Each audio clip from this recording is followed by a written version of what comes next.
அஸ்ஸலாமு அலைக்கும் வரஹ்மத்துல்லாஹி வபரகாத்துஹு.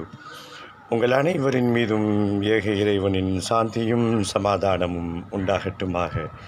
சிந்தனைக்கு சில மணித்துளிகள். தமிழகத்தினுடைய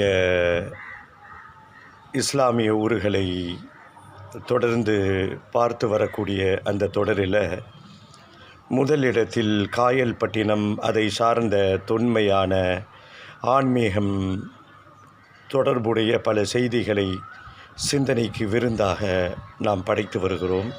அல்லாஹ்வினுடைய கிருபையால் ஒரு அரபிக் கல்லூரியில் பாடம் நடத்தக்கூடிய முக்கியமான அரபி இலக்கண வகுப்பு, கிராமர், பிஏ அரபிக் படிப்பவர்களுக்கு இதை முக்கிய பாடமாக நடத்துவார்கள். அரபி அந்த இலக்கியத்தினுடைய அரபி நூலை தமிழ் படுத்தி பெரிய ஒரு நூல் ஒருவர் படித்து கொண்டிருக்கிறார். இதற்கும் காயல்பட்டினத்திற்கும் என்ன சம்பந்தம் என்று கேட்கிறீர்களா? தொடர்ந்து படியுங்கள். ஒரு பெரிய நூல், அரபு கல்லூரியிலே திறமையானவர்களால் நடத்தப்படக்கூடிய அரபி இலக்கண நூல், ஒரு பெரிய நூலினுடைய தொகுப்பு ஒருத்தர் படிச்சிட்ருக்கிறாரு. பிரமிப்பாக அதை பார்க்கிறார்.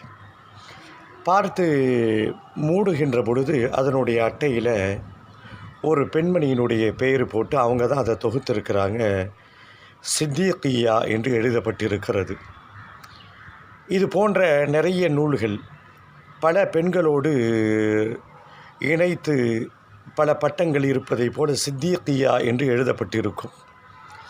உங்களுக்கு தெரிந்திருக்குமோ என்று நினைக்கிறேன். பெரும்பாலும் இது போன்ற சின்ன சின்ன விவகாரங்களில் யாரும் கவனமாக பார்க்கறதில்ல. இவ்வளவு பெரிய இந்த நூலை எழுதிய அந்த பெண்மணிக்கு பிறகு சித்திகியான்னு போட்டிருக்கு. பலர்கள் இது ஏதோ அவருடைய பெயர்னு கடந்து போயிருப்பாங்க. ஆனால் இந்த சித்திகியா என்ற இந்த பட்டம் பெறுவதற்கு, அவர் இந்த சனதை பெறுவதற்கு, அவர் காயல்பட்டினத்தில் உள்ள பெண்கள் ஓரிரு கொள்கையோடு பெண் கல்வியை ஒழுக்கத்துடன் பல ஆண்டுகளாக போதித்து வரக்கூடிய உலக புகழ்பெற்ற என்று கூட சொல்லலாம் ஆயிஷா சித்திகா மகளிர் அரபிக் கல்லூரியிலே படித்தவர்களுக்கு தான் சித்திகியா என்று போடப்படும். உலக புகழ்பெற்ற என்று சொன்னதற்கு காரணம், இங்கே கல்வி பயின்றவர்கள் பல துறைகளில் பல நாடுகளிலே அவர்கள் திறம்பட தங்களுடைய மார்க்க சேவை செய்து கொண்டிருக்கிறார்கள் என்பது கூடுதல் தகவல். வாய்ப்பு கிடைத்தால் உங்கள் பெண் குழந்தைகளை பக்குவமாக, மார்க்க நெறியோடு, பேணுதலாக, எல்லாம் தெரிந்தவர்களாக, இறையச்சம் உள்ளவர்களாக நீங்கள் வார்த்து எடுக்கணும் அப்படின்னா ஆயிஷா சித்திகா காயல்பட்டினம் அங்கே நீங்கள் சென்று பாருங்கள். பாக்கியம் கிடைத்தால் உங்கள் குழந்தைகளை அங்கே சேர்க்க செய்யுங்கள்.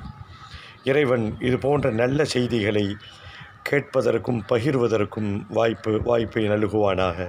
புரிந்து கொள்வதற்கு அருள் புரிவானாக.